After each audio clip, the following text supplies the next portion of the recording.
ಪ್ರೀತಿಯುಳ್ಳ ದೇವಜನರೇ, ನಿಮ್ಮೆಲ್ಲರಿಗೂ ಯೇಸು ಕ್ರಿಸ್ತನ ಶ್ರೇಷ್ಠವಾದ ನಾಮದಲ್ಲಿ ವಂದನೆಗಳು. ತಂದೆಯಾದ ದೇವರಿಂದಲೂ ನಮ್ಮ ಕರ್ತನಾದ ಯೇಸು ಕ್ರಿಸ್ತನಿಂದಲೂ ನಿಮಗೆ ಕೃಪೆಯೂ ಶಾಂತಿಯೂ ಆಗಲಿ. ಈ ದಿನ ನಾನು ನಿಮ್ಮ ಜೊತೆಯಲ್ಲಿ ಮಾತನಾಡಲಿರುವಂಥ ವಿಷಯ ದೇವರಲ್ಲಿ ಭರವಸೆವಿಡು. ಅದಕ್ಕೆ ಆಧಾರವಾಗಿ ಕೀರ್ತನೆಗಳು 118, 8 ಮತ್ತು 9ನೇ ವಚನವನ್ನು ಓದಿಕೊಳ್ಳೋಣ. ಮನುಷ್ಯರಲ್ಲಿ ಭರವಸವಿಡುವುದಕ್ಕಿಂತ ಯೆಹೋವನನ್ನು ಆಶ್ರಯಿಸುವುದು ಒಳ್ಳೆಯದು. ಪ್ರಭುಗಳಲ್ಲಿ ಭರವಸೆ ಇಡುವುದಕ್ಕಿಂತ ಯೆಹೋವನನ್ನು ಆಶ್ರಯಿಸುವುದು ಒಳ್ಳೆಯದು. ಮನುಷ್ಯರಲ್ಲಿ ಭರವಸೆ ಇಡುವುದಕ್ಕಿಂತ ದೇವರಲ್ಲಿ ಭರವಸೆ ಇಡುವುದು ಒಳ್ಳೆಯದಾಗಿದ್ದಂತೆ. ಈ ಓದಿದಂಥ ವಾಕ್ಯವನ್ನು ಸತ್ಯ ವೇದದ ಮಧ್ಯ ಭಾಗದ ವಾಕ್ಯವಾಗಿದೆ. ಇಡೀ ಬೈಬಲಲ್ಲಿ ಮಧ್ಯ ಇರುವಂಥ ವಾಕ್ಯ ಯಾವುದಂದರೆ ಈಗ ಓದಿಕೊಂಡಂಥ ವಾಕ್ಯ ಭಾಗ. ಸತ್ಯ ವೇದದಲ್ಲಿ ಮಧ್ಯ ಭಾಗದಲ್ಲಿರುವಂಥ ಈ ವಾಕ್ಯ ನಮಗೆ ಅನೇಕ ಸತ್ಯಾಂಶಗಳನ್ನು ಕಲಿಸಿಕೊಡುವಂಥದ್ದಾಗಿದೆ. ನೋಡ್ರಿ, ನಾವು ಹೊಸ ಒಡಂಬಡಿಕೆಯಲ್ಲಿ ಅಧಿಕವಾಗಿ ನೋಡುವಂಥ ಪದಗಳೇನೆಂದರೆ ದೇವರನ್ನು ನಂಬ್ರಿ, ದೇವರ ಮೇಲೆ ನಂಬಿಕೆ ಇರಲಿ, ದೇವರ ಬಳಿ ಬರುವವನು ನಂಬಿಕೆಯಿಂದ ಬರಬೇಕು, ಪ್ರಾರ್ಥನೆಯಲ್ಲಿ ಏನಾದರೂ ಪಡೆದುಕೊಳ್ಳಬೇಕಾದ್ರೆ ನಂಬಬೇಕು, ವಿಶ್ವಾಸಿಸಬೇಕು ಎಂಬಂಥ ಅನೇಕ ಪದಗಳನ್ನು ನಾವು ನೋಡಬಹುದು. ಆದರೆ ಹಳೆ ಒಡಂಬಡಿಕೆಯಲ್ಲಿ ಆಗಾಗ ತಿಳಿಸಲ್ಪಟ್ಟಂಥ ಪದ ದೇವರಲ್ಲಿ ಭರವಸೆ ಇಡು, ದೇವರಲ್ಲಿ ಭರವಸೆದಿಂದ ಇರು ಎಂಬಂಥ ಪದಗಳನ್ನು ಆಗಾಗ ನಾವು ನೋಡುತ್ತಾ ಇದ್ದೇವೆ. ನಾವು ಓದಿಕೊಂಡ ವಾಕ್ಯಕ್ಕೆ ಬರೋಣ. ಓದಿಕೊಂಡ ವಾಕ್ಯ ಭಾಗದಲ್ಲಿ ನಾವು ನೋಡುತ್ತಾ ಇದ್ದೇವೆ, ದೇವರು ನಮ್ಮ ಜೊತೆಯಲ್ಲಿ ಮಾತನಾಡುತ್ತಾ ಇದ್ದಾರೆ. ಮನುಷ್ಯರಲ್ಲಿ ಭರವಸೆ ಇಡುವುದಕ್ಕಿಂತ ಯೆಹೋವನನ್ನು ಆಶ್ರಯಿಸುವುದು ಒಳ್ಳೆಯದು. ಪ್ರಭುಗಳಲ್ಲಿ ಭರವಸೆ ಇಡುವುದಕ್ಕಿಂತ ಯೆಹೋವನನ್ನು ಆಶ್ರಯಿಸುವುದು ಒಳ್ಳೆಯದು. ಎಲ್ಲ ದೇವ ಮಕ್ಕಳು ನೀವಿರುವ ಸ್ಥಳದಲ್ಲಿ ಶಬ್ದದಿಂದ ಒಂದು ಆಮೇನ್ ಎಂಬುದಾಗಿ ಹೇಳಿ. ಆನ್ಲೈನಲ್ಲಿ ನೀವು ನೋಡುತ್ತಾ ಇರೋದಾದರೆ ಆಮೇನ್ ಎಂಬುದಾಗಿ ಕಮೆಂಟ್ ಬಾಕ್ಸಲ್ಲಿ ಟೈಪ್ ಮಾಡಿರಿ. ಈ ವಾಕ್ಯ ಅದ್ಭುತವಾದಂಥ ವಾಕ್ಯ. ಈ ವಾಕ್ಯ ಹೇಳ್ತದೆ, ನಾವು ದೇವರಲ್ಲಿ ಭರವಸೆ ಇಡಬೇಕಂತೆ. ಮನುಷ್ಯರಲ್ಲಿ ಭರವಸೆ ಇಡಬಾರದು, ಪ್ರಭುಗಳಲ್ಲಿ ಭರವಸೆ ಇಡಬಾರದು, ನಾವು ದೇವರಲ್ಲಿ ಭರವಸೆ ಇಡಬೇಕು. ನೀವು ಕೇಳ್ಬೋದು, ಪಾಸ್ಟರ್ ನಾವು ಯಾಕೆ ಮನುಷ್ಯರಲ್ಲಿ ಭರವಸೆ ಇಡಬಾರ್ದು? ಯಾಕೆ ಭರವಸೆ ಇಡಬಾರ್ದಂದರೆ ನಾವು ಮನುಷ್ಯನಲ್ಲಿ ಭರವಸೆ ಇಟ್ಟರೆ ನಿರುತ್ಸಾಹರಾಗುತ್ತೇವೆ. ಅದಕ್ಕೆ ದೇವರ ವಾಕ್ಯ ಹೇಳುತ್ತದೆ, ನೀನು ಮನುಷ್ಯನ ಮೇಲೆ ಭರವಸೆ ಇಡಬೇಡ, ನನ್ನಲ್ಲಿ ಭರವಸೆ ಇಡು ಎಂಬುದಾಗಿ ದೇವರು ನಮ್ಮ ಜೊತೆಯಲ್ಲಿ ಹೇಳುತ್ತಿದ್ದಾರೆ. ನೋಡ್ರಿ, ಮನುಷ್ಯರ ಮೇಲೆ ನಂಬಿಕೆ ಇಡುವುದಕ್ಕಿಂತ ಅಥವಾ ಮನುಷ್ಯರ ಮೇಲೆ ಭರವಸೆ ಇಡುವುದಕ್ಕಿಂತ ದೇವರ ಮೇಲೆ ಭರವಸೆ ಇಡುವುದು ಉತ್ತಮ. ಯಾಕೆ ಅಂತ ಹೇಳಿದ್ರೆ, ಮನುಷ್ಯನು ಎಷ್ಟೇ ಒಳ್ಳೆಯವನಾಗಿದ್ದರೂ ಅವನನ್ನು ದೇವರೊಂದಿಗೆ ಹೋಲಿಸಲು ಸಾಧ್ಯವಿಲ್ಲ. ಮನುಷ್ಯನಲ್ಲಿ ಭರವಸೆ ಇಡುವುದಕ್ಕಿಂತ ದೇವರಲ್ಲಿ ಭರವಸೆ ಇಡುವುದು ಉತ್ತಮ. ಯಾಕೆಂದರೆ ದೇವರು ಬದಲಾಗುವುದಿಲ್ಲ, ಆದರೆ ಮನುಷ್ಯನು ಬದಲಾಗುತ್ತಾನೆ. ಬೆಳಿಗ್ಗೆ ಒಂದು ಥರ ಇರ್ತಾನೆ, ಸಂಜೆ ಒಂದು ಥರ ಇರ್ತಾನೆ.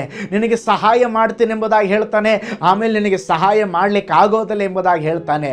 ನೋಡ್ರಿ, ದೇವರು ಹಾಗಲ್ಲ, ದೇವರು ಬದಲಾಗುವುದಿಲ್ಲ. ಅದಕ್ಕೆ ಇಬ್ರಿಯ ಗ್ರಂಥ 13:8ನೇ ವಾಕ್ಯ ಹೇಳ್ತದೆ, ಯೇಸು ಕ್ರಿಸ್ತನು ನಿನ್ನೆ ಇದ್ದ ಹಾಗೆ ಈ ಹೊತ್ತು ನಿರಂತರವೂ ಹಾಗೇ ಇರುತ್ತಾರಂತೆ. ಮಲಾಕಿ ಗ್ರಂಥ 3ನೇ ಅಧ್ಯಾಯ 6ನೇ ವಾಕ್ಯದಲ್ಲಿ ನಾವು ನೋಡುತ್ತೇವೆ, ಯೆಹೋವನಾದ ನಾನು ಮಾರ್ಪಟ್ಟಿಲ್ಲ. ಮನುಷ್ಯರಲ್ಲಿ ಭರವಸೆ ಇಡುವುದಕ್ಕಿಂತ ದೇವರಲ್ಲಿ ಭರವಸೆ ಇಡುವುದು ಉತ್ತಮ. ಯಾಕೆಂತ ಹೇಳಿದ್ರೆ, ಮನುಷ್ಯರು ಸುಳ್ಳು ಹೇಳುತ್ತಾರೆ, ಆದರೆ ದೇವರು ಸುಳ್ಳು ಹೇಳುವುದಿಲ್ಲ. ಅರಣ್ಯಕಾಂಡ 23:19ನೇ ವಾಕ್ಯ ನೋಡ್ತೇವೆ, ದೇವರು ಮನುಷ್ಯನಂತೆ ಎರಡು ಮಾತಿನವನಲ್ಲ.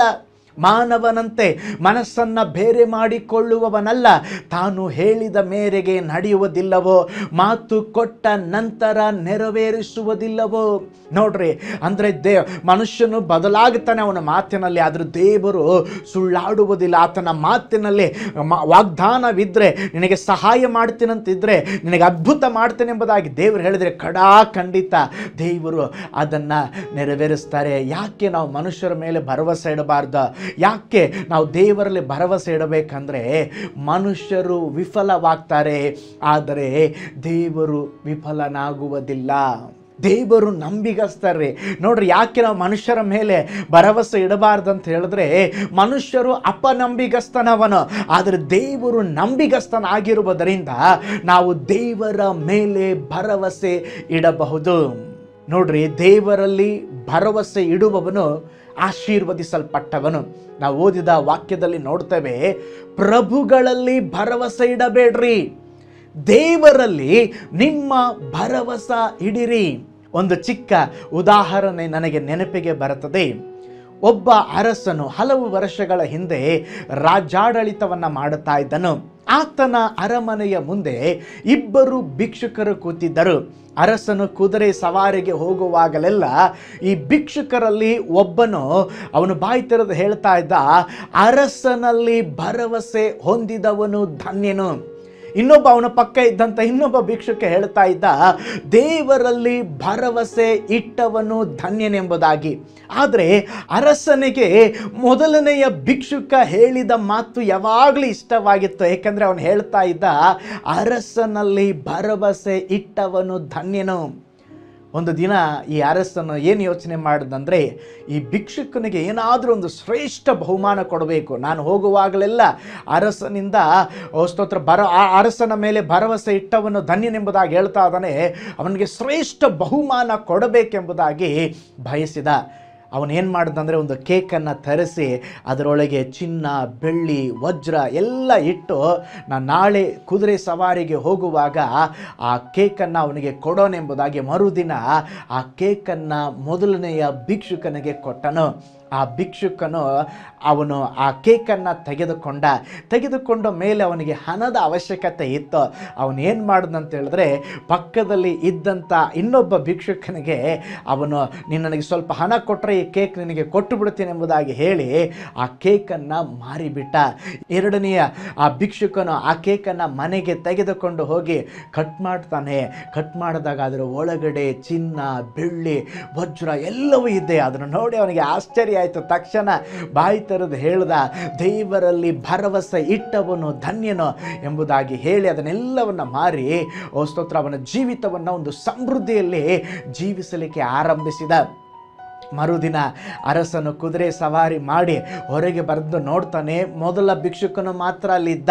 ಅರಸನು ಬಂದು ತಕ್ಷಣ ಆ ಅರಸನಲ್ಲಿ ಭರವಸೆ ಇಟ್ಟವನು ಧನ್ಯನೆಂಬುದಾಗಿ ತಿರುಗಿ ಆ ಭಿಕ್ಷುಕ ಹೇಳಿದ. ಆಗ ಅವನ ಕೇಳ್ದ, ನಾನು ನಿನ್ನೆ ಕೊಟ್ಟ ಕೇಕನ್ನು ಏನು ಮಾಡಿದೆ? ಆಗ ಅವನು ಹೇಳ್ದ, ನನ್ನ ಹತ್ತಿರ ಒಬ್ಬ ಫ್ರೆಂಡ್ ಇದ್ನಲ್ಲ ರಾಜ, ಅವನಿಗೆ ನಾನು ಆ ಕೇಕನ್ನು ಮಾರಿಬಿಟ್ಟೆ. ಆಗ ಅರಸನಿಗೆ ನಿಜತ್ವದ ಸಂಗತಿ ಗೊತ್ತಾಯಿತು. ಅವನು ಸಹ ಬಾಯಿ ತೆರೆದು ಹೇಳಿದ, ಏನಂತ ಹೇಳಿದ್ರೆ, ಅರಸನಲ್ಲಿ ಭರವಸೆ ಇಟ್ಟವನು ಧನ್ಯನಲ್ಲ, ದೇವರಲ್ಲಿ ಭರವಸೆ ಇಟ್ಟವನು ಧನ್ಯನು. ಪ್ರೀತಿಯುಳ್ಳ ದೇವ ಮಕ್ಕಳೇ, ಅದಕ್ಕೆ ವಾಕ್ಯ ಹೇಳ್ತದೆ, ನಾವು ಪ್ರಭುಗಳಲ್ಲಿ ಭರವಸೆ ಇಡಬಾರ್ದಂತೆ. ಸ್ತೋತ್ರ, ನಾವು ಮನುಷ್ಯರಲ್ಲಿ ಭರವಸೆ ಇಡಬಾರ್ದಂತೆ, ನಾವು ದೇವರ ಮೇಲೆ ಭರವಸೆ ಇಡಬೇಕಂತೆ. ನಿಮಗೆ ಗೊತ್ತಾ, ಮನುಷ್ಯರ ಮೇಲೆ ನಾವು ಭರವಸೆ ಇಟ್ಟರೆ ಅದು ಶಾಪ ಎಂಬುದಾಗಿ ದೇವರ ವಾಕ್ಯ ಹೇಳ್ತದೆ. ನಾವು ದೇವರ ಮೇಲೆ ಭರವಸೆ ಇಟ್ಟರೆ ಅದು ಆಶೀರ್ವಾದ, ಮನುಷ್ಯರ ಮೇಲೆ ನಾವು ಭರವಸೆ ಇಟ್ಟರೆ ಅದು ಶಾಪ ಎಂಬುದಾಗಿ ದೇವರ ವಾಕ್ಯ ಹೇಳ್ತದೆ. ಯೆರೆಮೀಯನ ಗ್ರಂಥ 17ನೇ ಅಧ್ಯಾಯ 5 ಮತ್ತು 6ನೇ ವಾಕ್ಯವನ್ನು ನೋಡ್ರಿ. ಯೆಹೋವನು ಹೀಗೆನ್ನುತ್ತಾನೆ, ಮಾನವ ಮಾತ್ರದವರಲ್ಲಿ ಭರವಸೆ ಇಟ್ಟು ನರ ಜನ್ಮದವರನ್ನು ತನ್ನ ಭುಜಬಲವೆಂದು ತಿಳಿದು ಯೆಹೋವನನ್ನು ತೊರೆಯುವ ಮನಸ್ಸುಳ್ಳವನು ಶಾಪಗ್ರಸ್ತನು. ಇವನು ಅಡವಿಯಲ್ಲಿನ ಜಾಲೆಗೆ ಸಮಾನನು, ಶುಭ ಸಂಭವಿಸಿದರೂ ಅದನ್ನು ಕಾಣನು. ಯಾರು ವಾಸಿಸಿದ ಚೌಳು ನೆಲವಾಗಿರುವ ಅರಣ್ಯದ ಬೆಂಗಾಡಿನಲ್ಲಿ ವಾಸಿಸುವ ಸ್ಥಿತಿಯೇ ಅವನದು. ನೋಡ್ರಿ, ಯಾವನು ಮನುಷ್ಯನ ಮೇಲೆ ಭರವಸೆ ಇಡುತ್ತಾನೋ ಅವನು ಅಡವಿಯಲ್ಲಿರುವಂಥ ಜಾಲೆಗೆ ಸಮಾನನಂತೆ. ಅವನಿಗೆ ಶುಭ ಸಂಭವಿಸುವುದೇ ಇಲ್ಲಂತೆ. ಶುಭ ಸಂಭವಿಸಿದರೂ ಅದು ಕಾಣೋದೇ ಇಲ್ಲಂತೆ. ಅವನು ಅರಣ್ಯದ ಬೆಂಗಾಡಿನಲ್ಲಿ ಇರುವಂಥ ವಾಸಿಸುವಂಥ ಒಂದು ಪರಿಸ್ಥಿತಿ ಅವನದಾಗಿರುತ್ತೆ ಎಂಬುದಾಗಿ ದೇವರ ವಾಕ್ಯ ಹೇಳ್ತದೆ. ಆದುದರಿಂದ ದೇವ ಮಗುವೆ, ಓ ಸ್ತೋತ್ರ, ನೀನು ಮನುಷ್ಯನ ಮೇಲೆ ಭರವಸೆ ಇಡಬೇಡ. ನೀನು ಭರವಸೆ ಇಡಬೇಕಾದದ್ದು ಯಾರ ಮೇಲೆ ಅಂತ ಹೇಳಿದ್ರೆ ದೇವರ ಮೇಲೆ. ಧೈರ್ಯವಾಗಿ ನೀವು ಹೇಳ್ರಿ, ಯಾಕೆಂದರೆ ನಾವು ಭರವಸೆ ಇಟ್ಟಿರುವಂಥದ್ದು ಜೀವವುಳ್ಳ ನಾಯಕನ, ಬಿಡುಗಡೆಯ ನಾಯಕನ, ಅದ್ಭುತ ಮಾಡುವ ದೇವರ ಮೇಲೆ ನಮ್ಮ ಭರವಸೆ ಇದೆ. ಧೈರ್ಯವಾಗಿ ಹೇಳಬೇಕು, ದೇವರು ನನಗೆ ತಂದೆ, ಯೇಸು ಸ್ವಾಮಿ ನನ್ನ ರಕ್ಷಕ, ಪರಲೋಕ ನನ್ನ ಮನೆ, ಪವಿತ್ರಾತ್ಮನು ನನ್ನ ಮಾರ್ಗದರ್ಶಿ. ಆದುದರಿಂದ ಇಹಲೋಕದಲ್ಲಿ ನಾನು ಯಾವುದಕ್ಕೂ ಭಯಪಡುವುದಿಲ್ಲ. ಏನೇ ಬಂದರೂ ಏನೇ ನಡೆದರೂ ನಾನು ಭಯಪಡೋದಿಲ್ಲ. ಕಾರಣ ನಾನು ಭರವಸೆ ಇಟ್ಟಿರುವಂಥದ್ದು ಮನುಷ್ಯರ ಮೇಲೆ ಅಲ್ಲ, ದೇವರ ಮೇಲೆ. ಮನುಷ್ಯರ ಮೇಲೆ ಭರವಸೆ ಇಡುವವನು ಆಶಾಭಂಗ ಪಡುತ್ತಾನೆ, ಆದರೆ ದೇವರ ಮೇಲೆ ಭರವಸೆ ಇಡುವವನು ಆಶಾಭಂಗ ಪಡುವುದಿಲ್ಲ. ಮನುಷ್ಯನ ಮೇಲೆ ಭರವಸೆ ಇಡುವವನು ಅವಮಾನಕ್ಕೆ ಒಳಗಾಗುತ್ತಾನೆ. ದೇವರ ಮೇಲೆ ಭರವಸೆ ಇಡುವವನು, ಓ ಸ್ತೋತ್ರ, ಅವನು ಅವಮಾನ ಪಡುವುದಿಲ್ಲ. ಮನುಷ್ಯನ ಜೀವನದಲ್ಲಿ ದೊಡ್ಡ ವೈರಿ ಯಾವುದು ಗೊತ್ತಾ? ಸ್ವಭರವಸೆ. ಕೆಲವರು ತಮ್ಮಲ್ಲೇ ತಾವು ನಂಬ್ತಾರೆ, ತಮ್ಮ ಸಾಮರ್ಥ್ಯದಲ್ಲೇ ಭರವಸೆ ಇಟ್ಕೊಳ್ತಾರೆ, ದೇವರನ್ನು ಮರೆತು ಬಿಡ್ತಾರೆ. ಆದರೆ ಪ್ರೀತಿಯುಳ್ಳ ದೇವ ಮಗುವೆ, ನಮ್ಮ ಭರವಸೆ ಮರಣವನ್ನು ಗೆದ್ದು ಪಾತಾಳವನ್ನು ಜಯಿಸಿ ಮೂರನೆಯ ದಿನದಲ್ಲಿ ಎದ್ದು ಬಂದು ತಂದೆಯ ಬಲಭಾಗದಲ್ಲಿ ಕುಳಿತಿರುವಂಥ ಯೇಸುವಿನ ಮೇಲೆ ನಮಗೆ ಭರವಸೆ ಇರಬೇಕು. ಕೈಗಳೆತ್ತಿ ದೇವರಿಗೆ ಸ್ತೋತ್ರ ಮಾಡೋಣ. ಹಲ್ಲೆಲೂಯಾ. ನಾವು ದೇವರಲ್ಲಿ ಭರವಸೆ ಇಟ್ಟರೆ ಮಾತ್ರ ನಮಗೆ ಜಯ. ನಾವು ದೇವರಲ್ಲಿ ಭರವಸೆ ಇಟ್ಟರೆ ಮಾತ್ರ ನಮಗೆ ಬಿಡುಗಡೆ. ಅದಕ್ಕೆ ಕೀರ್ತನೆಗಾರನ ಹೇಳ್ತಾನೆ, ಕೀರ್ತನೆ 27 ಮತ್ತು 8ನೇ ವಾಕ್ಯವನ್ನು ನೋಡ್ರಿ. ಕೆಲವರು ರಥ ಬಲದಲ್ಲಿ, ಕೆಲವರು ಅಶ್ವ ಬಲದಲ್ಲಿ ಹೆಚ್ಚಳ ಪಡುತ್ತಾರೆ, ನಾವಾದರೂ ನಮ್ಮ ದೇವರಾದ ಯೆಹೋವನಲ್ಲಿಯೇ.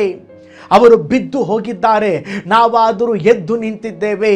ನೋಡ್ರಿ, ಆ ವಾಕ್ಯ ಹೇಳ್ತದೆ, ರಥ ಬಲದಲ್ಲಿ ಅಶ್ವ ಬಲದಲ್ಲಿ ಹೆಚ್ಚಳ ಪಡುವವರು ಏನಾಗಿದ್ದಾರೆ? ಬಿದ್ದು ಹೋಗಿದ್ದಾರಂತೆ. ಆದರೆ ದೇವರ ಮೇಲೆ ಯಾರು ಭರವಸೆ ಇಟ್ಟಿದ್ದಾರೋ ಅವರು ಎದ್ದು ನಿಂತಿದ್ದಾರಂತೆ. ಕೈ ಎತ್ತಿ ಒಂದು ಆಮೇನ್ ಹೇಳ್ರಿ, ಹಲ್ಲೆಲೂಯಾ. ಒಂದು ಸ್ತೋತ್ರ ಹೇಳ್ರಿ, ಹಲ್ಲೆಲೂಯಾ.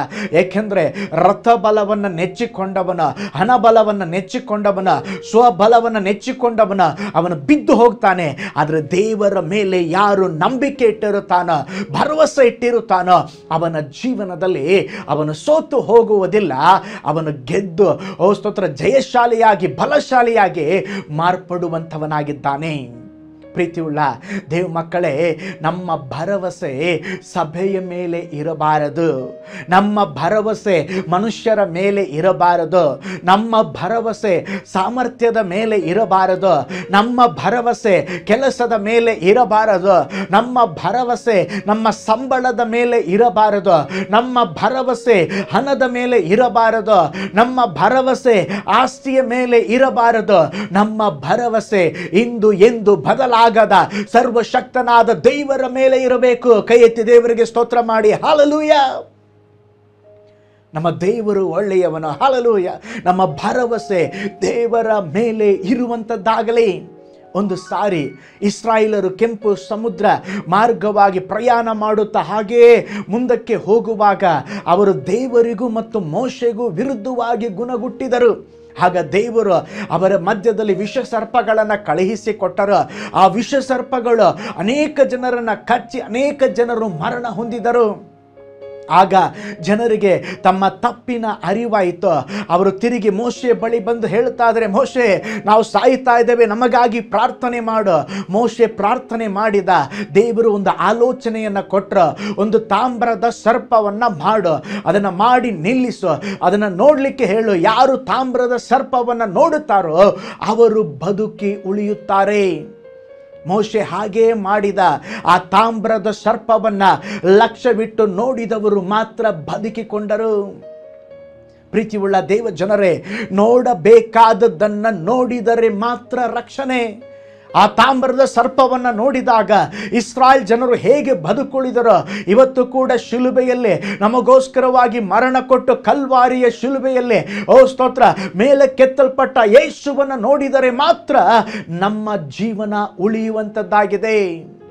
ನೋಡಿ, ಅಲ್ಲಿ ಇಸ್ರಾಯೇಲ್ ಜನರು ಮೋಶೆಯನ್ನು ನೋಡಿದಾಗ ಅವರು ಬದುಕುಳಿಯಲಿಲ್ಲ, ತಾಮ್ರದ ಸರ್ಪವನ್ನು ನೋಡಿದಾಗ ಅವರು ಬದುಕುಳಿದರು. ಇವತ್ತು ಕೂಡ ಸ್ತೋತ್ರ ನಮ್ಮ ಸಂಪ್ರದಾಯವನ್ನು ನೋಡಬಾರದು, ನಾವು ಯೇಸುವನ್ನು ನೋಡಬೇಕು. ರಕ್ಷಣೆಗಾಗಿ ಇಹಲೋಕದ ಪ್ರಕಾರ ಇರುವಂಥ ಸಂಪ್ರದಾಯ ಅಲ್ಲ. ನಾವು ಯೇಸುವನ್ನು ನೋಡುವಾಗ ಮಾತ್ರ ನಮಗೆ ಬಿಡುಗಡೆ, ಯೇಸುವನ್ನು ನೋಡುವಾಗ ಮಾತ್ರ ನಮಗೆ ರಕ್ಷಣೆ. ನಾವು ಯೇಸುವನ್ನು ನೋಡುವಾಗ ಮಾತ್ರ ಸಕಲ ವ್ಯಾಧಿಗಳಿಂದ ಮರಣದಿಂದ ತಪ್ಪಿಸಿಕೊಳ್ಳಬಹುದು. ಸಭೆಯ ಮೆಂಬರ್ಶಿಪ್ನಿಂದ ರಕ್ಷಿಸಲ್ಪಡುವುದಿಲ್ಲ. ನಮ್ಮ ರಕ್ಷಣೆಗಾಗಿ ಈ ಲೋಕಕ್ಕೆ ಬಂದು ನಮಗಾಗಿ ಜೀವ ನೀಡಿದ ಯೇಸುವನ್ನು ನೋಡಿದರೆ ಮಾತ್ರ ರಕ್ಷಣೆ. ಇನ್ನೊಂದು ಸಾರಿ ಹೇಳ್ತಾನೆ, ಫಾಸ್ಟರ್, ನಮಗೆ ಸಭೆಯಲ್ಲಿ ನಮ್ಮ ತಾತನ ಕಾಲದಿಂದ ನಾವಿದ್ದೇವೆ, ಸಭೆಯಲ್ಲಿ ನಮಗೆ ಒಂದು ಮೆಂಬರ್ಶಿಪ್ ಇದೆ, ನಾವು ಸಭೆಯಲ್ಲಿ ಹಿರಿಯರಾಗಿದ್ದೇವೆ, ಅದರಿಂದ ನಾವು ರಕ್ಷಿಸಲ್ಪಡುವುದಿಲ್ಲ. ಸ್ತೋತ್ರ, ನಮ್ಮ ರಕ್ಷಣೆಗಾಗಿ ಜೀವ ನೀಡಿದ ಯೇಸುವನ್ನು ನೋಡಿ ಯೇಸುವನ್ನು ನಂಬಿದರೆ ಮಾತ್ರ ನಮಗೆ ರಕ್ಷಣೆ ಸಿಗುವಂಥದ್ದಾಗಿದೆ. ಅದಕ್ಕೆ ದೇವ ಮಗುವೆ, ಸ್ತೋತ್ರ, ದೇವರಲ್ಲಿ ಮಾತ್ರ ಭರವಸೆ ಇಡು. ಮನುಷ್ಯನನ್ನು ನಂಬಬೇಡ, ಮನುಷ್ಯನ ಮೇಲೆ ಭರವಸೆ ಇಡಬೇಡ. ದೇವರ ವಾಕ್ಯ ಹೇಳುತ್ತದೆ, ಯೆರೆಮೀಯ 17ನೇ ಅಧ್ಯಾಯ 5-8 ವಾಕ್ಯದಲ್ಲಿ, ನಾವು ಮನುಷ್ಯನಲ್ಲಿ ಭರವಸೆ ಇಟ್ಟರೆ ಶಾಪಗ್ರಸ್ತನಂತೆ. ಜ್ಞಾನೋಕ್ತಿ 28-26 ಹೇಳುತ್ತದೆ, ತನ್ನಲ್ಲೇ ಭರವಸೆ ಇಟ್ಟುಕೊಂಡರೆ ಅವನು ಮೂಢ ಅಂತೆ. ಕೀರ್ತನೆ 52:7 ವಾಕ್ಯದಲ್ಲಿ, ಅಧಿಕವಾದ ಐಶ್ವರ್ಯದಲ್ಲಿ ಭರವಸೆ ಇಡುವವನು ಮೂಢ ಅಂತೆ. ಜ್ಞಾನೋಕ್ತಿಗಳು 16-20 ವಾಕ್ಯದಲ್ಲಿ, ಯೆಹೋವನಲ್ಲಿ ಭರವಸೆ ಇಡುವವನು ಭಾಗ್ಯವಂತನಂತೆ. ಹಾಗಾದರೆ ಯಾರ ಮೇಲೆ ನಮ್ಮ ಭರವಸೆ ಇರಬೇಕು? ನಮ್ಮ ದೇವರ ಮೇಲೆ ನಮ್ಮ ಭರವಸೆ ಇರಬೇಕು. ನಿಮ್ಮ ಭರವಸೆ ಯಾವುದೇ ಮನುಷ್ಯನ ಮೇಲೆ ಇಡಬೇಡ್ರಿ, ದೇವರ ಮೇಲೆ ಮಾತ್ರ ಇಡಿರಿ. ನಮ್ಮ ಭರವಸೆ ದೇವರಲ್ಲಿ ಮಾತ್ರ ಇರಬೇಕು. ಸ್ನೇಹಿತರಲ್ಲಿ ಕೂಡ ನಾವು ಭರವಸೆ ಇಟ್ಟರೆ ಕೆಲವು ಸಾರಿ ನಮ್ಮ ಸ್ನೇಹಿತರೇ ನಮಗೆ ವಿರೋಧವಾಗಬಹುದು. ನಮ್ಮ ವಿರೋಧಿಗಳಲ್ಲಿ ನಾವು ಭರವಸೆ ಇಟ್ಟರೆ ಅವರು ನಮ್ಮ ಜೀವನವನ್ನು ಸಂಹಾರ ಮಾಡಬಹುದು. ನಮ್ಮ ಹಣದ ಮೇಲೆ, ಅಂತಸ್ತಿನ ಮೇಲೆ ಭರವಸೆ ಇಟ್ಟರೆ ಅದು ಅಳಿದು ಹೋಗ್ತದೆ. ನಿಮ್ಮ ಆಪ್ತರಲ್ಲಿ ಭರವಸೆ ಇಟ್ಟರೆ ಸ್ತೋತ್ರ ಅವರು ನಮಗೆ ಕೈ ಕೊಡಬಹುದು. ಆದರೆ ನಾವು ದೇವರ ಮೇಲೆ ಭರವಸೆ ಇಡುವಾಗ ಉದ್ಧಾರ ದೇವರಿಂದ ಬರುತ್ತದೆ. ಒಂದು ಆಮೇನ್ ಹೇಳ್ರಿ, ಒಂದು ಸ್ತೋತ್ರ ಹೇಳ್ರಿ, ಒಂದು ಹಲ್ಲೆಲೂಯಾ ಎಂಬುದಾಗಿ ಹೇಳ್ರಿ. ಹಲ್ಲೆಲೂಯಾ. ದೇವರ ಮೇಲೆ ಭರವಸೆ ಇಡುವವನಿಗೆ ಉದ್ಧಾರ. ಅದಕ್ಕೆ ಆಧಾರವಾಗಿ ಕೀರ್ತನೆ 22:4 ವಾಕ್ಯ ನೋಡ್ರಿ, ನಮ್ಮ ಪೂರ್ವಿಕರು ನಿನ್ನಲ್ಲಿ ಭರವಸೆ ಇಟ್ಟರು, ನಿನ್ನನ್ನ ನಂಬಿ ಉದ್ಧಾರವಾದರು. ನೋಡಿ, ದೇವರಲ್ಲಿ ಭರವಸೆ ಇಟ್ಟಂತ ಪೂರ್ವಿಕರು ಯಾರು? ಪೂರ್ವಿಕರು ಅಬ್ರಹಾಮ, ಇಸಾಕ, ಯಾಕೋಬ, ಮೋಶೆ, ಸ್ತೋತ್ರ, ಅನೇಕ ದೇವ ಭಕ್ತರು, ಅವರೆಲ್ಲ ನಮ್ಮ ಪೂರ್ವಿಕರು. ಆ ಪೂರ್ವಿಕರು ಏನು ಮಾಡಿದರಂದ್ರೆ ದೇವರ ಮೇಲೆ ಭರವಸೆ ಇಟ್ಟರು. ಭರವಸೆ ಇಟ್ಟಾಗ ದೇವರ ವಾಕ್ಯ ಹೇಳ್ತದೆ, ಅವರು ಉದ್ಧಾರವಾದರು. ನಾವು ದೇವರನ್ನ ನಂಬಿ ಭರವಸೆ ಇಟ್ಟಾಗ ಸ್ತೋತ್ರ, ದೇವರಿಂದ ನಮಗೆ ಉದ್ಧಾರ ಬರುತ್ತದೆ. ಅನೇಕ ಜನರು ಹೇಳುವುದನ್ನು ಕೇಳಿದ್ದೇನೆ, ಇವನು ಉದ್ಧಾರ ಆಗೋದಿಲ್ಲ, ದೇವರನ್ನ ನಂಬಿದ್ದಾರೆ, ಇವರು ಚರ್ಚಿಗೆ ಹೋಗ್ತಾ ಇದ್ದಾರೆ, ಉದ್ಧಾರ ಆಗೋದಿಲ್ಲ, ಯೇಸು ಯೇಸು ಎಂಬುದಾಗಿ ಜಪ ಮಾಡ್ತಾ ಇದ್ದಾರೆ, ಇವರು ಉದ್ಧಾರ ಆಗೋದಿಲ್ಲ. ನಾನು ಯೇಸುವನ್ನು ನಂಬಿ ರಕ್ಷಣೆಗೆ ಬಂದಾಗ ಅನೇಕ ಜನರು ಹೇಳಿದಂಥ ಒಂದೇ ಒಂದು ಮಾತು, ಇನ್ನು ಮೇಲೆ ಇವನು ಉದ್ಧಾರ ಆಗೋದಿಲ್ಲ. ಆದರೆ ನಾನು ನಂಬಿರುವ ದೇವರ ಮೇಲೆ ಭರವಸೆ ಇಟ್ಟಾಗ, ನನ್ನ ಕರೆದ ದೇವರ ಮೇಲೆ ಭರವಸೆ ಇಟ್ಟಾಗ ಇವತ್ತು ನಾನು ಉದ್ಧಾರವಾಗಿದ್ದೇನೆ. ಉದ್ಧಾರವಾಗುವುದಿಲ್ಲ ಎಂಬುದಾಗಿ ಹೇಳಿದವರೆಲ್ಲ ಸ್ತೋತ್ರ, ಅವರು ಉದ್ಧಾರ ಆಗಿಲ್ಲ. ಪ್ರೀತಿಯುಳ್ಳ ದೇವ ಮಕ್ಕಳೇ, ಸ್ತೋತ್ರ, ನಾವು ದೇವರ ಮೇಲೆ ಭರವಸೆ ಇಡುವಾಗ ದೇವರು ನಮ್ಮನ್ನು ಉದ್ಧಾರ ಮಾಡುತ್ತಾರೆ. ದೇವರು ನಮಗೆ ಪ್ರಮೋಷನ್ ಕೊಡುತ್ತಾರೆ. ದೇವರು ನಮ್ಮನ್ನು ಮೇಲೆ ಕೆತ್ತುತ್ತಾರೆ. ನಾವು ತಲೆ ತಗ್ಗಿದ ಸ್ಥಳದಲ್ಲೇ ನಮ್ಮ ತಲೆ ಎತ್ತಿ ನಡೆಯುವಂತೆ ಮಾಡುತ್ತಾರೆ. ಹಲ್ಲೆಲೂಯ. ನಾವು ಸಾಧಾರಣವಾದ ಹಿನ್ನೆಲೆಯಿಂದ ಬಂದಿದ್ದರೂ ಕೂಡ ದೇವರು ನಮ್ಮನ್ನು ಉನ್ನತ ಸ್ಥಿತಿಗೆ ಎತ್ತುವ ದೇವರಾಗಿದ್ದಾರೆ. ನಮ್ಮ ಪೂರ್ವಿಕರು ಅವರು ದೇವರ ಮೇಲೆ ಭರವಸೆ ಇಟ್ಟರು, ಅವರು ಉದ್ಧಾರವಾದರು. ಅವರು ಹೇಗೆ ದೇವರಲ್ಲಿ ಭರವಸೆ ಇಟ್ಟರು ಗೊತ್ತಾ? ಹೇಗೆ ದೇವರಿಂದ ಉದ್ಧಾರವನ್ನು ಪಡ್ಕೊಂಡ್ರು ಗೊತ್ತಾ? ಹನೋಕನ ಜೀವನದಲ್ಲಿ ನೋಡ್ತೇವೆ, ಅವನು ದೇವರ ಮೇಲೆ ಭರವಸೆ ಇಟ್ಟು ದೇವರೊಂದಿಗೆ ನಡೆದಾಡುತ್ತಾ ಇದ್ದ, ದೇವರ ಜೊತೆಯಲ್ಲಿ ವಾಕಿಂಗ್ ಮಾಡ್ಕೊಂಡು ಹೋಗ್ತಾ ಇದ್ದ. ಹಾಗೆ ಹೋಗುವ ಸಮಯದಲ್ಲಿ ಒಂದು ದಿನ ತಿರುಗಿ ಮನೆಗೆ ಬರದೆ ಅವನು ಪರಲೋಕ ರಾಜ್ಯಕ್ಕೆ ಒಯ್ಯಲ್ಪಟ್ಟ. ನೋಹನ ಜೀವನದಲ್ಲಿ ನೋಡುತ್ತೇವೆ, ಅವನು ದೇವರ ಅಲ್ಲಿ ಭರವಸೆ ಇಟ್ಟ. ಪಾಪ ತುಂಬಿದ ಲೋಕದಲ್ಲಿ ಅವನು ಯಾವ ಪಾಪವನ್ನು ಮಾಡದೆ ನೀತಿವಂತನಾಗಿ ನಂಬಿಗಸ್ತನಾಗಿ ಜೀವಿಸಿ ದೇವರ ಮೇಲೆ ಭರವಸೆ ಇಟ್ಟಾಗ ಅವನ ಕುಟುಂಬ ರಕ್ಷಿಸಲ್ಪಟ್ಟು ನೀತಿ ಎಂಬ ಬಿರುದನ್ನು ಅವನು ಪಡೆದುಕೊಂಡನು.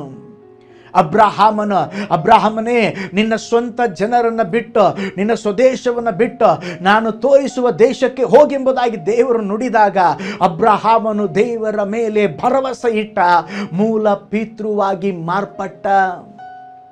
ಪ್ರಪಂಚದಲ್ಲೇ 3 ಮತಗಳು ದೊಡ್ಡ ಮತಗಳಂತ ಕರೀತಾರೆ. ಯಾವುದು ಗೊತ್ತಾ? 1 ಕ್ರೈಸ್ತರು, 2 ಮುಸ್ಲಿಮರು, 3 ಯಹೂದ್ಯರು. ನೋಡ್ರಿ, ಪ್ರಪಂಚದಲ್ಲಿ ಹೆಚ್ಚು ಜನಸಂಖ್ಯೆ ಇರುವಂಥದ್ದು ಕ್ರೈಸ್ತರು. 2ನೇ ಸ್ಥಾನ ಇಸ್ಲಾಂ ಜನರಿಗೆ ಅದು ಬರುತ್ತದೆ. ನೋಡ್ರಿ, ಕ್ರೈಸ್ತರಿಗೆ ಅಬ್ರಾಹಮನು ಏನಾಗಿದ್ದಾನೆ? ನಂಬಿಕೆಯ ತಂದೆಯಾಗಿದ್ದಾನೆ. ಇಸ್ಮಾಯೇಲ್ ಹಾಗರಳ ಮೂಲಕ ಜನ್ಮ ಕೊಟ್ಟಿದ್ದು ವಂಶ ಬಂದಂಥ ವಂಶನೇ ಯಾರು? ಇಸ್ಲಾಂ ಜನಾಂಗ. ಯಾರ ಮೂಲಕ? ಅಬ್ರಹಾಮನ ಮೂಲಕ. ನೋಡ್ರಿ, ತಿರುಗಿ ಯಹೂದ್ಯರು ಕೂಡ ಸ್ತೋತ್ರ ಅಬ್ರಹಾಮನನ್ನ ಮೂಲ ಪಿತೃ ಎಂಬುದಾಗಿ ಕರೀತಾರೆ. ಎಲ್ಲವೂ ಆರಂಭವಾಗುವುದು ಅಬ್ರಹಾಮನಿಂದ. ಆದರೆ ದೇವರ ವಾಕ್ಯ ಹೇಳ್ತದೆ, ಅಬ್ರಹಾಮನು ದೇವರಲ್ಲಿ ಭರವಸೆ ಇಟ್ಟದ್ದರಿಂದ ದೇವರು ಅವನ ಮೂಲಕವಾಗಿ ಸಂತತಿಯನ್ನು ಆಶೀರ್ವದಿಸಿದರು. ಪ್ರೀತಿಯುಳ್ಳ ದೇವ ಮಕ್ಕಳೇ, ನೀವು ದೇವರ ಮೇಲೆ ಭರವಸೆ ಇಡುವಾಗ ದೇವರು ನಿಮ್ಮನ್ನು ಮಾನಿಸುತ್ತಾರೆ. ಮೋಶೆ ಸಹ ದೇವರಲ್ಲಿ ಭರವಸೆ ಇಟ್ಟಾಗ ಜನರನ್ನ ದಾಸತ್ವದಿಂದ ಬಿಡುಗಡೆಗೊಳಿಸಲಿಕ್ಕೆ ಸ್ತೋತ್ರ ಅವನ ಮೂಲಕ ದೇವರಿಗೆ ಸಾಧ್ಯವಾಯಿತು. ಇಸ್ರಾಯೇಲರು ಕೂಡ ದೇವರಲ್ಲಿ ಭರವಸೆ ಇಟ್ಟರು.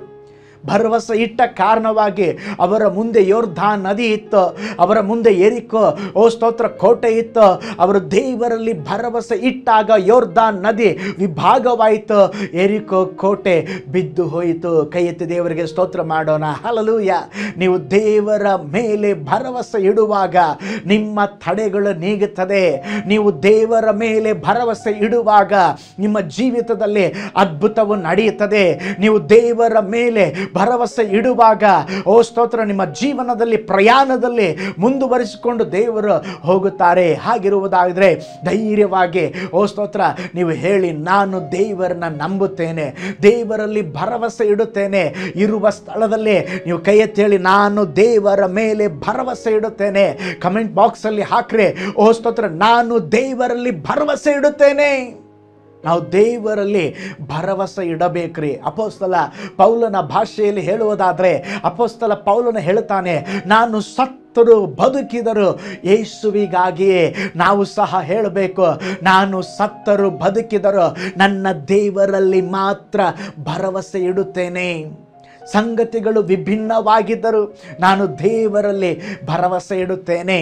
ಆರೋಗ್ಯ ಇರಲಿ, ಅನಾರೋಗ್ಯ ಬರಲಿ, ಸ್ತೋತ್ರ ನಾನು ದೇವರಲ್ಲಿ ಭರವಸೆ ಇಡುತ್ತೇನೆ. ಕೆಲಸ ಇರಲಿ, ಇಲ್ಲದೆ ಹೋಗಲಿ, ನಾನು ದೇವರ ಮೇಲೆ ಭರವಸೆ ಇಡುತ್ತೇನೆ. ಏನೇ ಸಂಭವಿಸಿದರು, ಏನೇ ಆದರೂ ನಾನು ಮಾತ್ರ ದೇವರಲ್ಲಿ ಭರವಸೆ ಇಡುತ್ತೇನೆ. ಯೋಬನು ಹೇಳುತ್ತಾನೆ, ದೇವರು ನನ್ನನ್ನು ಕೊಂದು ಹಾಕಿದರು, ನಾನು ದೇವರ ಮೇಲೆ ಭರವಸೆ ಇಡುತ್ತೇನೆ. ಸ್ತೋತ್ರ.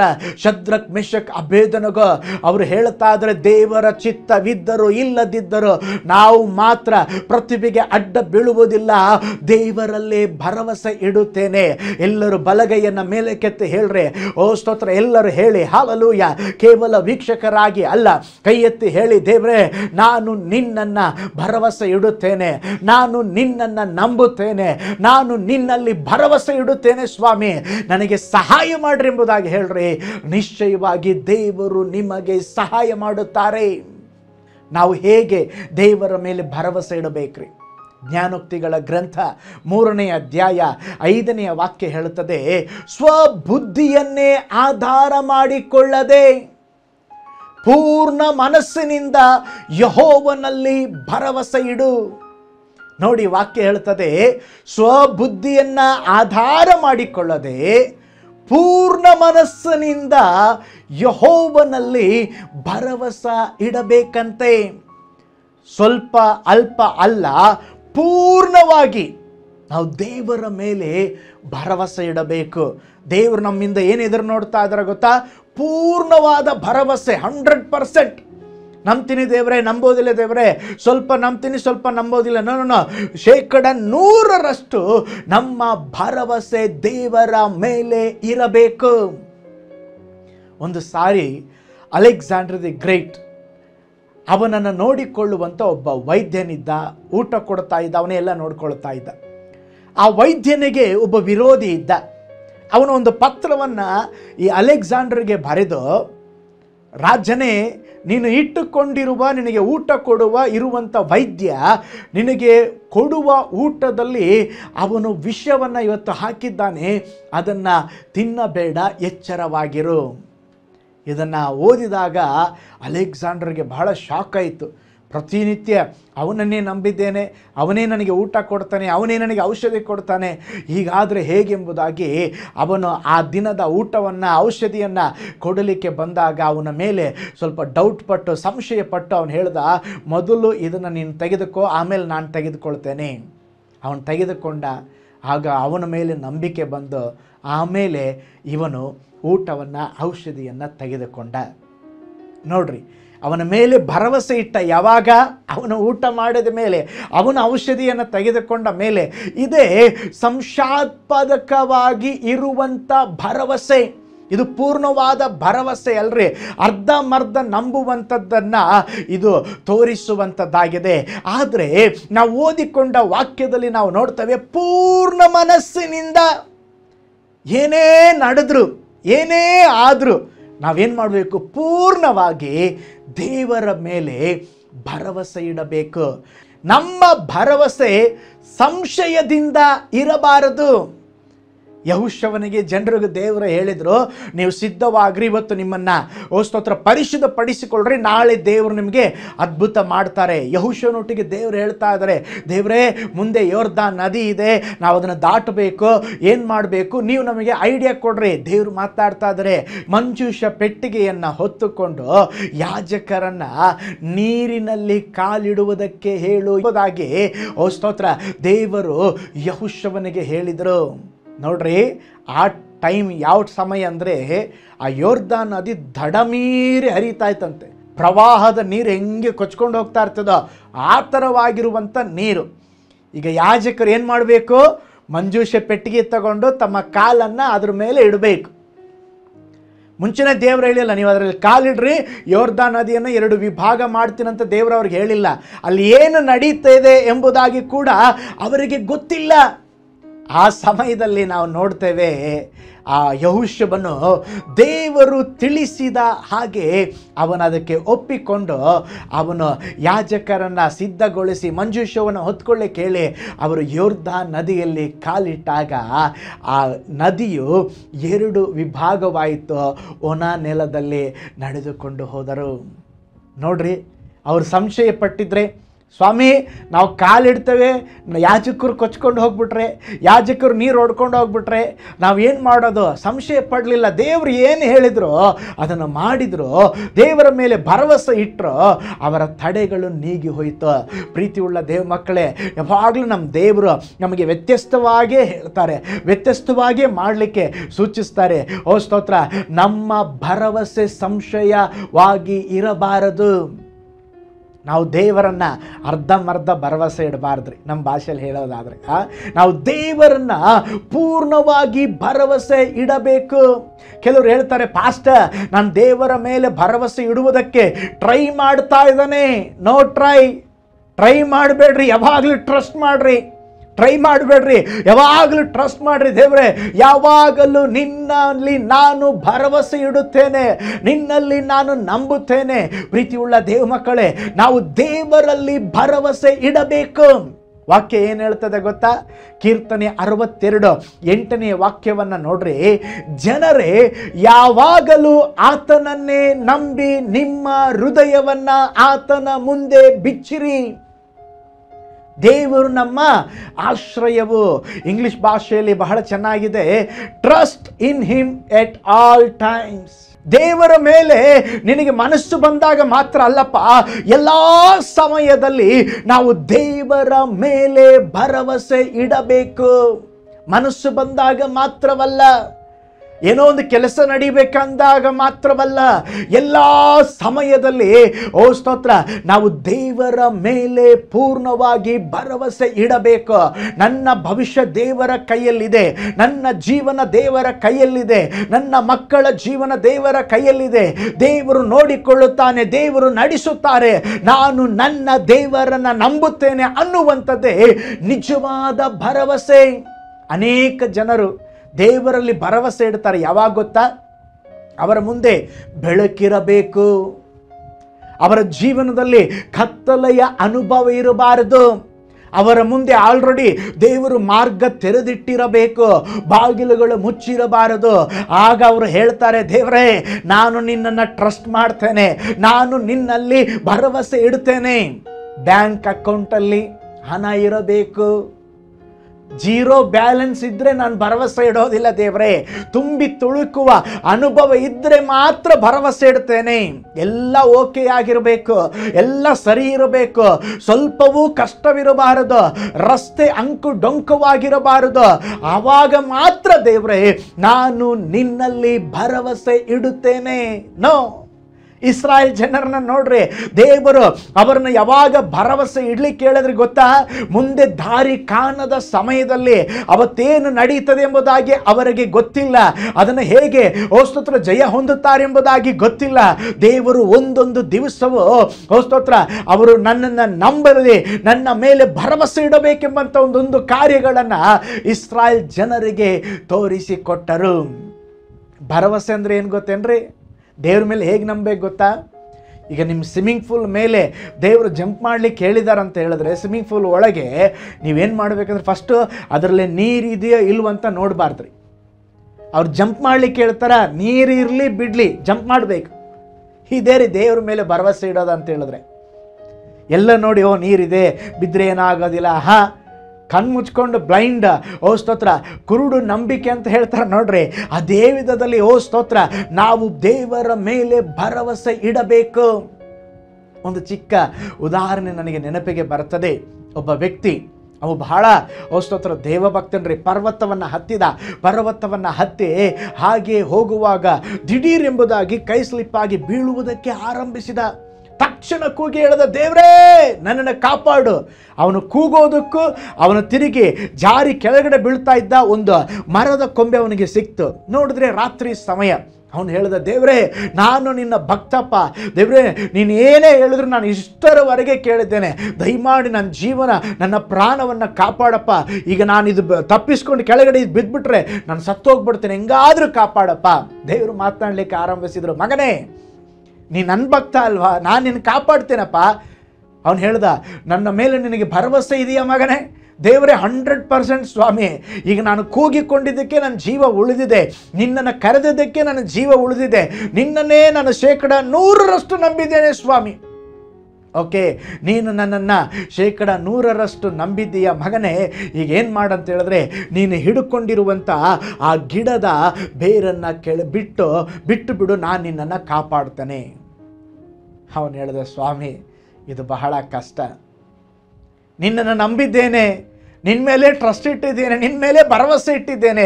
ಈ ಕೊಂಬೆಯನ್ನು ಬಿಟ್ಟುಬಿಟ್ರೆ ದೇವರೇ ನಾನು ಕೆಳಗೆ ಬಹಳ ಆಳವಾದ ಸ್ಥಳಕ್ಕೆ ಬಿದ್ದು ಸತ್ತೋಗ್ತೀನಿ ದೇವರೇ, ದಯಮಾಡಿ ಇದ್ರ ಬಿಟ್ಟು ಬೇರೆ ಏನಾದರೂ ಹೇಳು ಸ್ವಾಮಿ. ಇಲ್ಲ ಮಗನೇ, ಆ ಕೊಂಬೆ ಬಿಡು, ನಾನು ನಿನಗೆ ಸಹಾಯ ಮಾಡ್ತೇನೆ.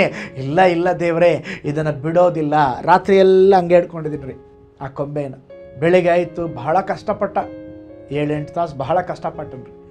ಬೆಳಿಗ್ಗೆ ನೋಡ್ತಾನೆ, ಅವನಿಗೂ ಭೂಮಿಗೂ 1 ಅಡಿ ಮಾತ್ರ ಬಾಕಿ. ರಾತ್ರಿ ಇದ್ದಿದ್ದರಿಂದ ಅವನಿಗೇನು ಕಾಣಿಸಿಲ್ರಿ. ದೇವರು ಹೇಳಿದ್ರು ಬಿಡು ಅಂತ ಹೇಳಿದ್ರು, ಬಿಟ್ಟಿದ್ರೆ ಅವನು ಭೂಮಿ ಮೇಲೆ ಇರ್ತಾ ಇದ್ದ. ಕೆಲವು ಸಾರಿ ನಾವು ಕೂಡ ಹಿಂಗೆ ರೀ, ದೇವರು ಹೇಳುವ ಕೆಲಸವನ್ನು ಮಾಡುವುದಿಲ್ಲ.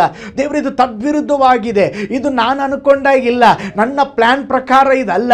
ನೋಡ್ರಿ, ದೇವರ ಪ್ಲಾನ್ ಯಾವಾಗಲೂ ಬೆಟರ್ ಆಗಿರ್ತದೆ. ದೇವರ ಪ್ಲಾನು, ಯೋಜನೆಗಳು ಅದು ಯಾವಾಗಲೂ ಒಳ್ಳೆಯ ಪ್ಲಾನ್ ಆಗಿರ್ತದೆ. ನಮ್ಮ ಭರವಸೆ ಹೇಗಿರಬೇಕಂತ ಹೇಳಿದ್ರೆ, ಪೂರ್ಣವಾಗಿ ಸ್ತೋತ್ರ, ಅದು ಏನೇ ನಡೀಲಿ ದೇವರ ಮೇಲೆ ಭರವಸೆ ಇಟ್ಟು ಮುಂದೆ ಬರೆಯಬೇಕು. ಒಬ್ಬ ಪಾಸ್ಟರ್ ಬಳಿ ನಾನು ಮಾತನಾಡ್ತಾ ಇದ್ದೆ.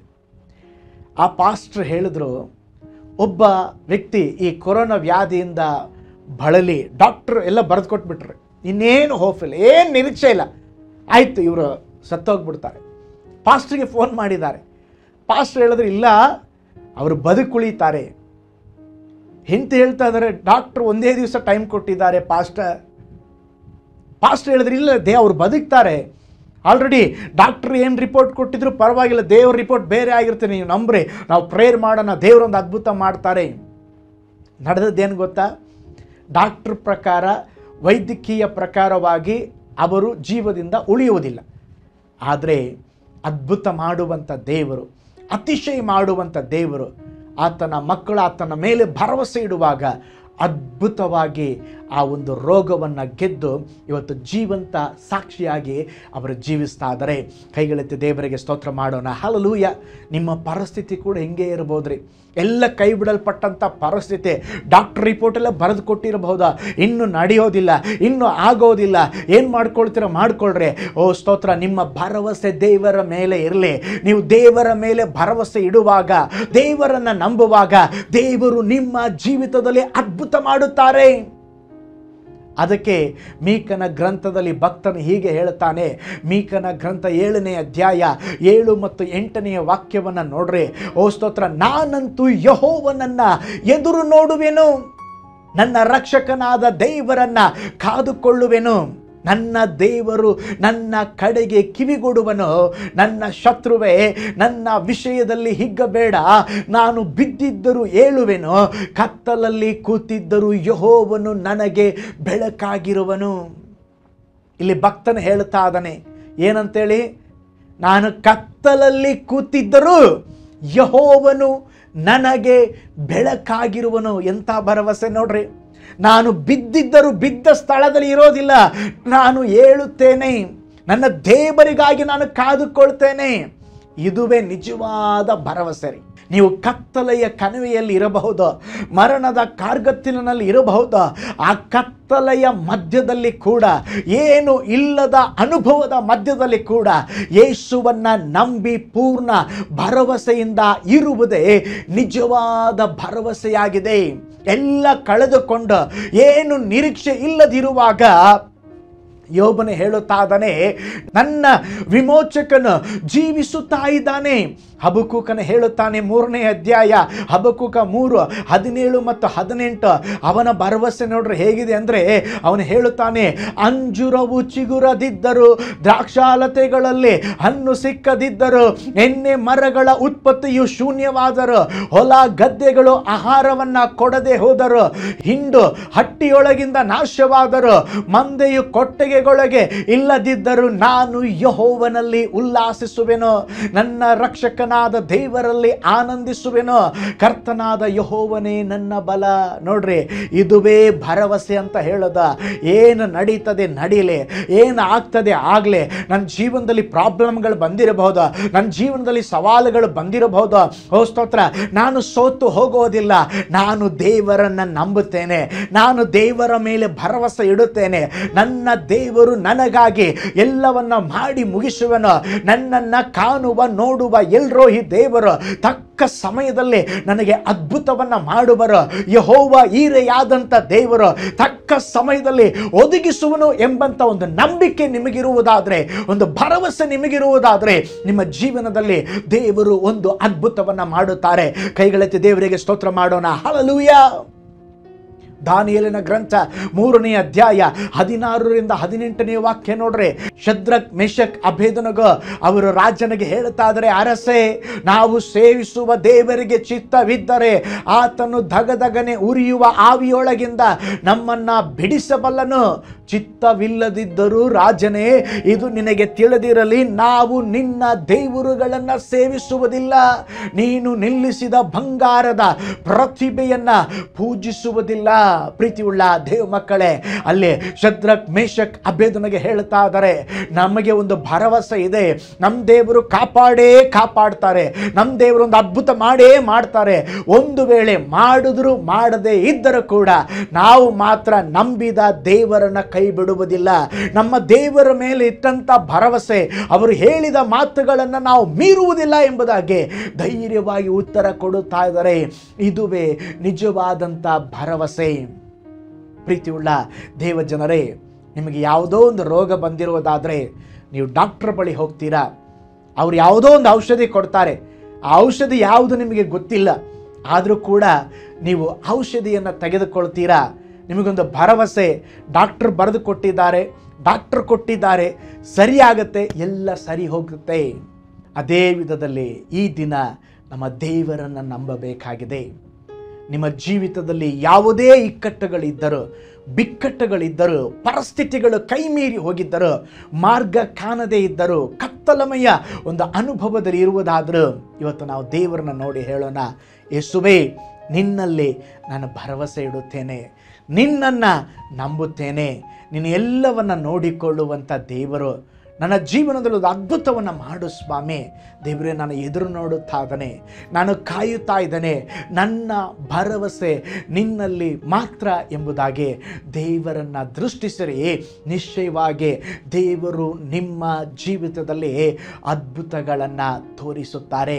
ಹಾಗಿರುವುದಾದರೆ ಇವತ್ತು ಪೂರ್ಣವಾಗಿ ಸಂದೇಶದಲ್ಲಿ ನಾನು ಹೇಳಿದ ಒಂದೇ ಒಂದು ಮಾತು, ಅನೇಕ ವಾಕ್ಯಗಳನ್ನು ಓದಿಕೊಂಡೆವು. ಏನಂದರೆ, ನಾವು ದೇವರನ್ನು ಮೇಲೆ ಭರವಸೆ ಇಡಬೇಕು, ಪೂರ್ಣವಾಗಿ ದೇವರನ್ನ ಭರವಸೆ ಇಡಬೇಕು. ಓ ಸ್ತೋತ್ರ, ಏನೇ ನಡೆಯಲಿ, ಏನೇ ಆಗಲಿ, ನಮ್ಮ ಭರವಸೆ ಯೇಸು ಸ್ವಾಮಿ ಮಾತ್ರವಾಗಿರಬೇಕು. ಓ ಸ್ತೋತ್ರ. ಹಾಗಿರುವುದಾದರೆ ಇರುವ ಸ್ಥಳದಲ್ಲಿ ಎಲ್ಲರೂ ಕಣ್ಗಳನ್ನು ಮುಚ್ಚಿ, ಹಲ್ಲೆಲೂಯಾ. ನೀವಿರುವಂಥ ಪರಿಸ್ಥಿತಿ ನನಗೆ ಗೊತ್ತಿಲ್ಲ, ನೀವು ವೇದನೆಯಲ್ಲಿ ಇರಬಹುದು, ನೀವು ದುಃಖದಲ್ಲಿ ಇರಬಹುದು. ಓ ಸ್ತೋತ್ರ, ಮಾರ್ಗ ಕಾಣದೆ ನಿಮ್ಮ ಜೀವಿತದಲ್ಲಿ ಒಂದು ಕೈ ಬಿಡಲ್ಪಟ್ಟಂಥ ಒಂದು ಪರಿಸ್ಥಿತಿಯಲ್ಲಿ ಇರಬಹುದು. ಪಾಸ್ಟರ್, ನಾನು ಬಹಳ ಇಕ್ಕಟ್ಟಿನಲ್ಲಿ ಇದ್ದೇನೆ, ನಾನು ಏನು ಮಾಡಬೇಕೆಂಬುದಾಗಿ ನಾನು ಗೊತ್ತಿಲ್ಲದ ಒಂದು ಪರಿಸ್ಥಿತಿಯಲ್ಲಿ ಇದ್ದೇನೆ, ನಾನು ಏನು ಮಾಡಬೇಕೆಂಬುದಾಗಿ ಗೊತ್ತಾಗದೆ ನಾನು ಬಹಳ ಗಲಿಬಿಲಿಗೆ ಒಳಗಾಗಿದ್ದೇನೆಂಬಂಥ ಒಂದು ಪರಿಸ್ಥಿತಿಯಲ್ಲಿ ಇರಬಹುದು. ದೇವರು ಹೇಳುತ್ತಾ ಇದ್ದಾರೆ, ನಿಮ್ಮನ್ನು ನೋಡಿ ಹೇಳುತ್ತಾ ಇದ್ದಾರೆ, ಇವತ್ತು ಸ್ತೋತ್ರ, ಕೆಲವರ ಜೊತೆಯಲ್ಲಿ ದೇವರು ಮಾತನಾಡಿದ್ದಾರೆ, ಕೆಲವು ಕುಟುಂಬಗಳ ಜೊತೆಯಲ್ಲಿ ದೇವರು ಮಾತನಾಡಿದ್ದಾರೆ. ಹಲ್ಲೆಲೂಯಾ. ನೀವು ಮನುಷ್ಯರ ಮೇಲೆ ಭರವಸೆ ಇಡಬಾರದು, ಈ ಲೋಕದ ಕಾರ್ಯಗಳ ಮೇಲೆ ಭರವಸೆ ಇಡಬಾರದು. ಓ ಸ್ತೋತ್ರ, ನಮಗೆ ಹಾಗೆ ಎಲ್ಲವನ್ನ ಮಾಡುವ, ನಮ್ಮ ಜೀವನದಲ್ಲಿ ಅದ್ಭುತವನ್ನ ಮಾಡುವಂತ ದೇವರ ಮೇಲೆ ಮಾತ್ರ ಭರವಸೆ ಇರಲಿ. ಎಲ್ಲರೂ ಹೇಳ್ರಿ ಹಲ್ಲೆಲೂಯಾ. ಸಾಧ್ಯವಾದರೆ ನೀವು ಕುಟುಂಬವಾಗಿ ಇದನ್ನು ವೀಕ್ಷಿಸ್ತಾ ಇರೋದಾದರೆ, ಓ ಸ್ತೋತ್ರ, ಇರುವ ಸ್ಥಳಗಳ ಮಧ್ಯದಲ್ಲಿ ಬಲಗೈಯನ್ನು ಮೇಲಕ್ಕೆತ್ತಿ ಹೇಳಿ, ಸ್ವಾಮಿ, ನಾನು ನಿನ್ನಲ್ಲಿ ಭರವಸೆ ಇಡುತ್ತೇನೆ. ನನ್ನ ರೋಗದ ಮಧ್ಯದಲ್ಲಿ ಕೂಡ, ನನ್ನ ಸಾಲದ ಮಧ್ಯದಲ್ಲಿ ಕೂಡ, ನನ್ನ ಇಕ್ಕಟ್ಟಿನ ಪರಿಸ್ಥಿತಿಯಲ್ಲಿ ಕೂಡ ಏನು ಮಾಡಬೇಕೆಂಬುದಾಗಿ ದೇವರೇ, ನನ್ನ ಭವಿಷ್ಯವೇ ದೇವರೇ ಒಂದು ಅಂಧಕಾರದ ಒಂದು ಕತ್ತಲಮಯವಾಗಿದೆ, ಆದರೂ ನಾನು ನಿನ್ನನ್ನು ನಂಬುತ್ತೇನೆ, ಆದರೂ ನಿನ್ನಲ್ಲಿ ಭರವಸೆ ಇಡುತ್ತೇನೆ ಎಂಬುದಾಗಿ ಹೇಳ್ರಿ. ಪೂರ್ಣವಾಗಿ ದೇವರನ್ನ ಮೇಲೆ ಭರವಸೆ ಇಡ್ರಿ. ಹಲ್ಲೆಲೂಯಾ. ಓ ಸ್ತೋತ್ರ. ದೇವರಲ್ಲಿ ಭರವಸೆ ಇಡುವವನು ಧನ್ಯನು. ದೇವರು ಅವನ ಜೀವನವನ್ನು ಮಾನಿಸುತ್ತಾರೆ, ಅವನ ಜೀವನದಲ್ಲಿ ತಕ್ಕ ಸಮಯದಲ್ಲಿ ಒಂದು ಬಿಡುಗಡೆಯನ್ನು ಕೊಡುತ್ತಾರೆ. Hallelujah, hallelujah. ಹೇಳಿ, ದೇವರೇ, ನನ್ನ ಹಣದ ಮೇಲೆ ಅಲ್ಲಪ್ಪ, ನನ್ನ ಸಾಮರ್ಥ್ಯದ ಮೇಲೆ ಅಲ್ಲ, ನನಗೆ ಕೆಲಸದ ಮೇಲೆ ಅಲ್ಲ, ನನ್ನ ಭರವಸೆ ನಿಮ್ಮ ಮೇಲೆ ಇರುವುದಕ್ಕೆ ಸಹಾಯ ಮಾಡ್ರಿ. ಸತ್ಯ ವೇದದ ಮಧ್ಯ ಭಾಗ ನಮಗೆ ನೆನಪಿಗೆ ತರುತ್ತದೆ, ಮನುಷ್ಯರಲ್ಲಿ ಭರವಸೆ ಇಡಬೇಡ್ರಿ, ನೀವು ಪ್ರಭುಗಳಲ್ಲಿ ಭರವಸೆ ಇಡಬೇಡ್ರಿ, ದೇವರಲ್ಲಿ ಭರವಸೆ ಇಡ್ರಿ, ದೇವರಲ್ಲಿ ಭರವಸೆ ಇಡ್ರಿ. ಓ ಸ್ತೋತ್ರ. ಈ ದಿನಗಳಲ್ಲಿ ಅನೇಕ ಸುದ್ದಿಯನ್ನು ಕೇಳಿಸಿಕೊಳ್ಳುತ್ತಾ ಇದ್ದೇವೆ, ಭಯದ ವಾತಾವರಣದ ಮಧ್ಯದಲ್ಲಿ ಜೀವಿಸುತ್ತಾ ಇದ್ದೇವೆ, ಯಾವ ಸಮಯದಲ್ಲಿ ಏನು ನಡೆಯುತ್ತಾ ಎಂಬುದಾಗಿ ಗೊತ್ತಿಲ್ಲದೊಂದು ಪರಿಸ್ಥಿತಿಯಲ್ಲಿ ಇದ್ದೇವೆ. ಓ ಸ್ತೋತ್ರ. ಹೇಳೋಣ, ಸ್ವಾಮಿ, ನಾನು ನಿನ್ನನ್ನು ನಂಬುತ್ತೇನೆ. I will trust you lord. Hallelujah.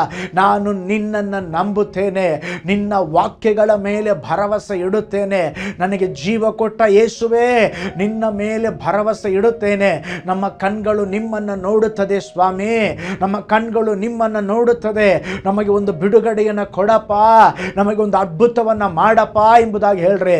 ನಿಶ್ಚಯವಾಗಿ ನಿಮ್ಮ ಜೀವಿತದಲ್ಲಿ ಬಿಡುಗಡೆಯನ್ನು ಪಡೆದುಕೊಳ್ಳುವಿರಿ. ಓ ಸ್ತೋತ್ರ ಸ್ತೋತ್ರ ಸ್ತೋತ್ರ ಸ್ತೋತ್ರ ಸ್ತೋತ್ರ ರಾಜ. ಯಾರಾದರೂ ರೋಗಗಳ ಮಧ್ಯದಲ್ಲಿ, ವೇದನೆಗಳ ಮಧ್ಯದಲ್ಲಿ, ಸಾಲಗಳ ಮಧ್ಯದಲ್ಲಿ ಇರೋದಾದರೆ ಓ ಸ್ತೋತ್ರ, ಭಯಪಡಬೇಡ, ನಾನು ಸಹಾಯ ಮಾಡ್ತೇನೆ ಎಂಬುದಾಗಿ ಹೇಳಿದ ದೇವರೇ, ನೀವು ಅವರಿಗೊಂದು ಅದ್ಭುತವನ್ನು ಮಾಡ್ರಪ್ಪ. ಈ ವಾರವೆಲ್ಲ ಕಣ್ಮನೆಯ ಹಾಗೆ ಕಾಪಾಡ್ರಿ ಕರ್ತನೆ. ಹಲ್ಲೆಲೂಯಾ. ನಿನ್ನ ಮಕ್ಕಳನ್ನು ಯಾವಾಗಲೂ ಉದ್ಧರಿಸಿ ನಡೆಸಬೇಕೆಂಬುದಾಗಿ ನಾವು ಪ್ರಾರ್ಥಿಸ್ತೇವೆ ಕರ್ತನೆ. ಓ ಸ್ತೋತ್ರಪ್ಪ, ಈ ಆರಾಧನೆಯ ಮಧ್ಯದಲ್ಲಿ ಅಪ್ಪ ಓ ಸ್ತೋತ್ರ ಹಲ್ಲೆಲೂಯಾ, ವಿವಿಧ ಸ್ತೋತ್ರ ಸೋಷಿಯಲ್ ಮೀಡಿಯಾಗಳಲ್ಲಿ ನೋಡುವಂಥ ದೇವ ಭಕ್ತರಿಗಾಗಿ ನಾವು ಪ್ರಾರ್ಥಿಸ್ತೇವೆ, ಜನರಿಗಾಗಿ ಪ್ರಾರ್ಥಿಸ್ತೇವೆ. ಅವ್ರು ಯಾವುದಾದ್ರೂ ಪ್ರಾರ್ಥನಾ ಕೋರಿಕೆಗಳನ್ನು ಹಾಕಿರೋದಾದರೆ ಈ ಕ್ಷಣವೇ ಕರ್ತನೆ ಓ ಸ್ತೋತ್ರ, ನಿಮ್ಮ ಚಿತ್ತಾನುಸಾರವಾಗಿರುವ ಪ್ರಾರ್ಥನೆಗಳಿಗೆ ಓ ಸ್ತೋತ್ರಪ್ಪ ನೀವು ಕಿವಿ ಕೊಡ್ರಿ, ಅದ್ಭುತವನ್ನು ಮಾಡ್ರಿ. ಹಲ್ಲೆಲೂಯಾ. ಅವರ ಮೇಲೆ ನಿಮ್ಮ ದೈವಿಕವಾದ ಆಶೀರ್ವಾದ ಇಳಿದು ಬರಲಿ ಸ್ವಾಮಿ, ಅದ್ಭುತ ಮಾಡ್ರಿ. ಹಲ್ಲೆಲೂಯಾ. ಕೊನೆಯದಾಗಿ ನಿಮ್ಮ ಬಲಗೈ ಮೇಲಕ್ಕೆತ್ತಿ ಹೇಳಿ, ದೇವರೇ ನಾನು ನಿನ್ನಲ್ಲಿ ಭರವಸೆ ಇಡುತ್ತೇನೆ, ನಾನು ನಿನ್ನಲ್ಲಿ ಭರವಸೆ ಇಡುತ್ತೇನೆ, ನನಗೆ ಸಹಾಯ ಮಾಡ್ರಿ ಎಂಬುದಾಗಿ ಕೇಳ್ರಿ. ದೇವರೇ ನಿಮಗೆ ಸ್ತೋತ್ರಪ್ಪ. ಯೇಸುವಿನ ಹೆಸರಿನಲ್ಲಿ ಪ್ರಾರ್ಥಿಸ್ತೇವೆ ನಮ್ಮ ಜೀವವುಳ್ಳ ತಂದೆಯೇ. ಎಲ್ಲರೂ ಒಟ್ಟಾಗಿ ಹೇಳೋಣ, ಆಮೆನ್.